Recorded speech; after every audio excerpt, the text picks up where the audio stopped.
Hi friends, എല്ലാവർക്കും green വിസ്ഡത്തിൻ്റെ മറ്റൊരു വീഡിയോയിലേക്ക് സ്വാഗതം. ഇന്നത്തെ വീഡിയോയിൽ നമ്മൾ സംസാരിക്കുന്നത് ഫെമിനിസം എന്ന ആശയത്തെക്കുറിച്ചാണ്. ഫെമിനിസം എന്നതിനെ മലയാളത്തിലേക്ക് വിവർത്തനം ചെയ്താൽ സ്ത്രീവാദം എന്ന് കിട്ടും. അപ്പോൾ നമ്മൾ ഇന്ന് സംസാരിക്കുന്നത് എന്താണ് ഫെമിനിസം, എവിടെ നിന്നാണ് ഫെമിനിസത്തിൻ്റെ ആരംഭം, ആരാണ് ഫെമിനിസം എന്ന ആശയം കൊണ്ടുവന്നത് എന്നൊക്കെയാണ്. എന്നാൽ നമുക്ക് വീഡിയോയിലേക്ക് പോകാം.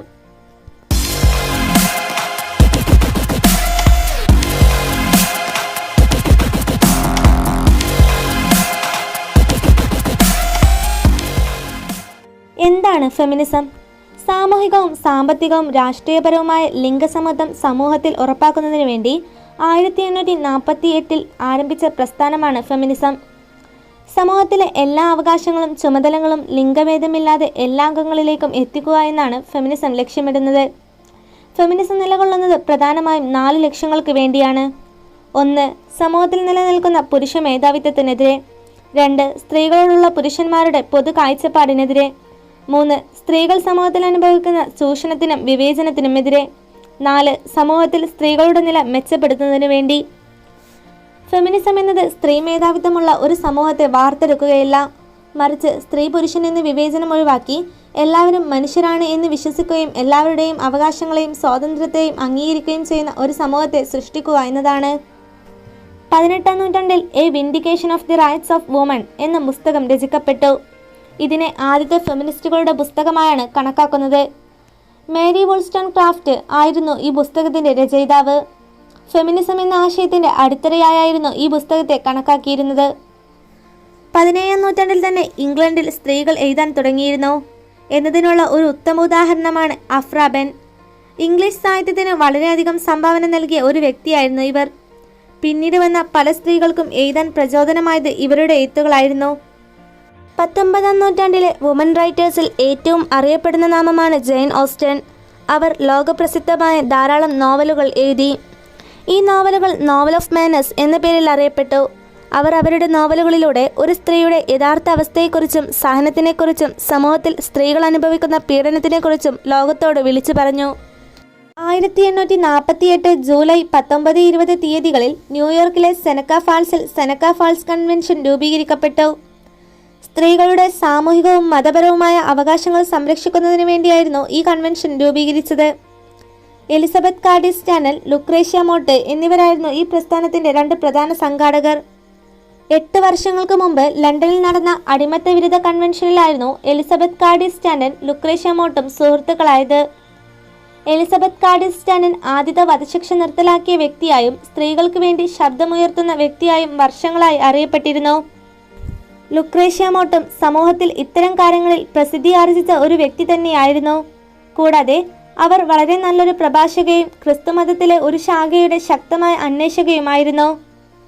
1840കളിലെ അടിമത്ത വിരുദ്ധ കൺവെൻഷനിൽ പുരുഷന്മാർ സ്ത്രീകളെ ഒരു പ്രത്യേകമായ സ്ഥലത്ത് ഇരിക്കാൻ നിർബന്ധിച്ചു. ഇത് എലിസബത്ത് കാർഡിസ് സ്റ്റാൻഡനെയും ലുക്രേഷ്യ മോട്ടിനെയും അസ്വസ്ഥരാക്കി. ഒരു വനിതാ അവകാശ കമ്മീഷൻ രൂപീകരിക്കുന്നതിൻ്റെ സാധ്യതയെക്കുറിച്ച് സംസാരിക്കാൻ ഇത് അവരെ പ്രേരിപ്പിക്കുകയും അവർ ആശയം മുന്നോട്ട് വെക്കുകയും ചെയ്തു. എന്നാൽ ആ ലക്ഷ്യം സഫലീകരിച്ചത് 8 വർഷങ്ങൾക്ക് ശേഷം ന്യൂയോർക്കിലെ സെനക്ക ഫാൾസിലായിരുന്നു. എലിസബത്ത് കാർഡിസ് സ്റ്റാനൻ, ലുക്രേഷ്യ മോട്ട് എന്നിവർ കൂടാതെ Martha Coffin Wright, Mary Ann McClintock, Jane Hunt എന്നിവരും ഈ പ്രസ്ഥാനത്തിന് തുടക്കം കുറിക്കാൻ പങ്കാളികളായി. അവിടെ നിന്ന് 5 ദിവസത്തിന് ശേഷം ആദ്യത്തെ വനിതാ അവകാശ കൺവെൻഷൻ രൂപീകരിക്കുകയുണ്ടായി. ഈ കൺവെൻഷനിൽ വളരെ ചെറിയ എണ്ണം ആളുകൾ മാത്രമായിരുന്നു പങ്കെടുത്തത് എന്ന് ചരിത്രം കുറിക്കുന്നു. ഈ കൺവെൻഷന്റെ ഏറ്റവും മികച്ച സംഭാവനയായി കണക്കാക്കുന്നത് ഡിക്ലറേഷൻ ഓഫ് സെന്റിമെന്റ് എന്ന പ്രമാണത്തിൽ ഒപ്പുവെച്ചതാണ്. ഫെമിനിസം ഉയർന്നു വരാനുള്ള കാരണമായി കണക്കാക്കുന്നത് 1848 വരെയുള്ള ദശകങ്ങളിൽ സമൂഹം സ്ത്രീകളുടെ മേൽ അടിച്ചേൽപ്പിച്ച നിയന്ത്രണങ്ങളിൽ നിന്ന് പുറത്തു വരാൻ ആഗ്രഹിച്ച് ഒരു വിഭാഗം സ്ത്രീകൾ ശബ്ദമുയർത്തിയതും അതിനെ അനുകൂലിച്ച് പുരുഷന്മാരിൽ നിന്ന് ഒരു വിഭാഗം അവർക്ക് വേണ്ടി സംസാരിക്കാൻ തയ്യാറായതുമാണ്. 1831 ചാൾസ് ഗ്രാൻസൺ ഫിന്നി എന്ന പ്രിസ്ബിറ്റേറിയൻ മിനിസ്റ്റർ, അതായത് പ്രിസ്ബിറ്റേറിയൻ എന്ന ക്രിസ്ത്യൻ സഭയിലെ ഒരു പ്രധാന അംഗം, പുരുഷന്മാരുടെ സാന്നിധ്യത്തിൽ സ്ത്രീകൾക്ക് ഉച്ചത്തിൽ പ്രാർത്ഥിക്കാനുള്ള അവകാശം അംഗീകരിച്ചു. ഇത് പരമ്പരാഗത സംസ്കാരത്തെ വെല്ലുവിളിക്കുന്നതായിരുന്നു. ഇതാണ് ഫെമിനിസം എന്ന ആശയത്തിന്റെ തുടക്കമായി കണക്കാക്കുന്നത്. എല്ലാ കാലത്തും ഫെമിനിസം ലക്ഷ്യമിട്ടിരുന്നത് സ്ത്രീ പുരുഷ സമത്വമായിരുന്നു. എന്നാൽ ഈ ലക്ഷ്യം ഒരു ദിവസം കൊണ്ട് നേടിയെടുക്കാവുന്നതല്ല എന്ന് ആദ്യകാല ഫെമിനിസ്റ്റുകൾക്ക് പൂർണ്ണ ബോധ്യമുണ്ടായിരുന്നു. കാരണം സ്ത്രീകൾ മനുഷ്യരാണ് എന്ന പരിഗണന പോലും നൽകാത്ത ഒരു സമൂഹത്തിലാണ് സ്ത്രീ പുരുഷ സമത്വം എന്ന ആശയം അവതരിപ്പിക്കുന്നത് എന്ന് നാം ഓർക്കേണ്ടതാണ്. അതുകൊണ്ട് തന്നെ ഫെമിനിസത്തിലെ ലക്ഷ്യത്തെ കാലത്തിന്റെ അടിസ്ഥാനത്തിൽ വർഗീകരിച്ചു. പ്രധാനമായും ഇവയെ 3 തരംഗങ്ങളായി തിരിച്ചു. First wave, second wave, third wave എന്നിവയായിരുന്നു അവ. 19-ാം നൂറ്റാണ്ട് മുതൽ 20-ാം നൂറ്റാണ്ട് വരെ ഒന്നാം തരംഗമായും 1960 മുതൽ 80 വരെ രണ്ടാം തരംഗമായുമായിരുന്നു കണക്കാക്കിയിരുന്നത്. 1980-കളിലാണ് 3-ാം തരംഗം ആരംഭിച്ചത്. ഇന്ന് നിലനിൽക്കുന്നത് 3-ാം തരംഗത്തിന്റെ തുടർച്ചയാണ്. ഈ 3 തരംഗങ്ങൾക്കും പ്രത്യേകമായ ലക്ഷ്യങ്ങളുണ്ടായിരുന്നു. ആദ്യ തരംഗം അതായത് ഫസ്റ്റ് വേവ് കൊണ്ട് ലക്ഷ്യമിട്ടിരുന്നത് സാമൂഹികവും നിയമപരവുമായ അവകാശങ്ങളായിരുന്നു. അതായത് സ്വാതന്ത്ര്യം കിട്ടിയ ശേഷവും പല പാശ്ചാത്യ രാജ്യങ്ങളിലും സ്ത്രീകൾക്ക് വോട്ട് ചെയ്യാനുള്ള അവകാശമില്ലായിരുന്നു. അതുപോലെ ഉച്ചത്തിൽ പ്രാർത്ഥിക്കാനോ തനിയെ സഞ്ചരിക്കാനോ ഉള്ള സ്വാതന്ത്ര്യം പല സംസ്കാരങ്ങൾക്ക് കീഴിലും സ്ത്രീകൾക്ക് നിഷേധിക്കപ്പെട്ടിരുന്നു. ഓരോ സംസ്കാരത്തിലുമുള്ള വ്യത്യാസമനുസരിച്ച് സ്ത്രീകൾ വിവിധ തരത്തിലുള്ള ചൂഷണങ്ങൾക്ക് ഇരയാകേണ്ടി വന്നു. 2 സ്ത്രീകൾ സാക്ഷി പറയുന്നത് ഒരു പുരുഷൻ സാക്ഷി പറയുന്നതിനോടായിരുന്നു ഉപമിച്ചിരുന്നത്. അതുകൊണ്ട് തന്നെ നിയമത്തിന് കീഴിലും സ്ത്രീകൾ ലിംഗവിവേചനം അനുഭവിച്ചു. ഇങ്ങനെയുള്ള ചൂഷണങ്ങളിൽ നിന്ന് സ്ത്രീകളെ സംരക്ഷിക്കുക എന്നായിരുന്നു ഫെമിനിസം ആദ്യമായി ലക്ഷ്യമിട്ടിരുന്നത്. 1960 മുതൽ 90 വരെയുള്ള കാലഘട്ടമാണ് ഫെമിനിസത്തിന്റെ 2ാം തരംഗത്തിന്റെ സമയമായി കണക്കാക്കുന്നത്. ഈ സമയം ലക്ഷ്യമിട്ടിരുന്നത് സാമൂഹികമായി സ്ത്രീ പുരുഷ സമത്വം ഉറപ്പാക്കലായിരുന്നു. അതായത് പുരുഷന്മാർക്ക് സമൂഹത്തിൽ നൽകുന്നതിന് സമാനമായ ആദരവും ബഹുമാനവും എല്ലാ സ്ത്രീകൾക്കും ലഭിക്കണമെന്ന് ഫെമിനിസ്റ്റുകൾ ആവശ്യപ്പെട്ടു.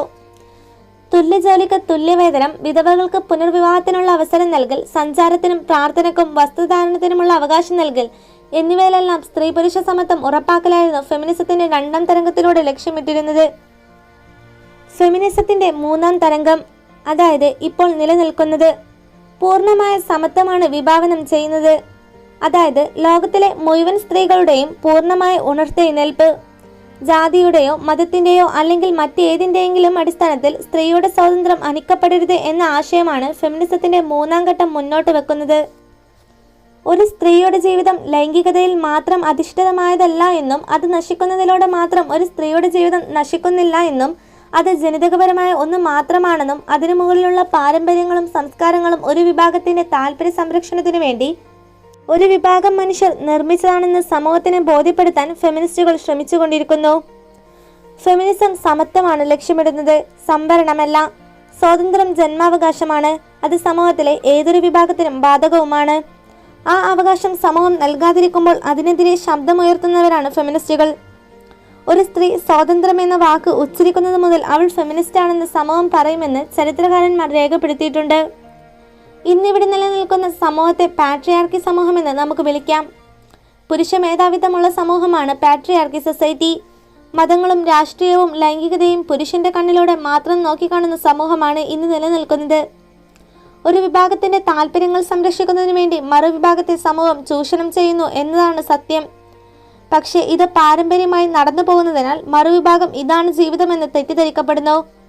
സത്യം തിരിച്ചറിയുന്ന ഒരു വിഭാഗം പിറവിയെടുക്കുമ്പോൾ അവർ അവരുടെ അവകാശങ്ങൾ ചോദിക്കുമ്പോൾ അത് സമൂഹത്തിന് അംഗീകരിക്കാൻ കഴിയാതെയാവുന്നു.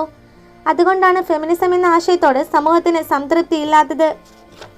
പലർക്കും ഫെമിനിസം എന്താണെന്നറിയില്ല. മറ്റു ചിലർ ഫെമിനിസം സ്ത്രീ മേധാവിത്വമാണെന്ന് തെറ്റിദ്ധരിക്കുന്നു. അതുകൊണ്ടാണ് സ്വയം ഫെമിനിസ്റ്റ് ആണെന്ന് പറയാൻ സ്ത്രീകൾ പോലും മടി കാണിക്കുന്നത്. സ്വന്തം സ്വാതന്ത്ര്യത്തെക്കുറിച്ച് ബോധമുണ്ടാകുന്ന എല്ലാ സ്ത്രീകളും ഫെമിനിസ്റ്റുകളാണ്. അതുകൊണ്ടാണ് റബേക്ക വെസ്റ്റ് ഇങ്ങനെ പറയുകയുണ്ടായത്: എന്താണ് ഫെമിനിസം എന്നത് എനിക്ക് ഇന്നും വ്യക്തമല്ല. പക്ഷേ ഞാൻ സ്ത്രീകളുടെ വികാരങ്ങളെക്കുറിച്ച് പറയുമ്പോഴൊക്കെ അവർ എന്നെ ഫെമിനിസ്റ്റ് എന്ന് വിളിക്കുന്നു. സ്ത്രീകൾ മനുഷ്യരാണെന്നുള്ള സമൂലമായ ധാരണയാണ് ഫെമിനിസം എന്നാണ് ചെറീസ് ക്രെമേരിയ പറഞ്ഞത്. ഫെമിനിസം സ്ത്രീകളെ ശക്തരാക്കുന്നില്ല, കാരണം അവർ ശക്തരാണ്. ലോകം ആ ശക്തി മനസ്സിലാക്കുന്ന രീതി മാറ്റുന്നതിനാണ് ഫെമിനിസം എന്നായിരുന്നു G.D. ആൻഡേഴ്സൺ പറഞ്ഞിരുന്നത്. സമത്വം നിറഞ്ഞ ഒരു സമൂഹം സൃഷ്ടിക്കപ്പെടുന്ന അന്ന് ഫെമിനിസം എന്ന സംഘടനയുടെ ആവശ്യം ഇല്ലാതാവും. കാരണം ഫെമിനിസം വിഭാവനം ചെയ്യുന്നത് സമത്വമാണ്. സംവരണം എന്നൊരാശയം ഫെമിനിസം ലക്ഷ്യമിടുന്നില്ല. പക്ഷേ സമത്വത്തിലേക്ക് എത്തിക്കാൻ സമൂഹത്തെ നിർബന്ധിക്കുന്ന ഒന്നാണ് സംവരണം. സമത്വം നിറഞ്ഞ ഒരു സമൂഹം സൃഷ്ടിക്കപ്പെടട്ടെ. ഇന്നത്തെ വീഡിയോ ഇവിടെ അവസാനിക്കുന്നു. മറ്റൊരു വീഡിയോയിൽ മറ്റൊരു വിഷയവുമായി കാണുന്നവരെ ഗുഡ് ബൈ.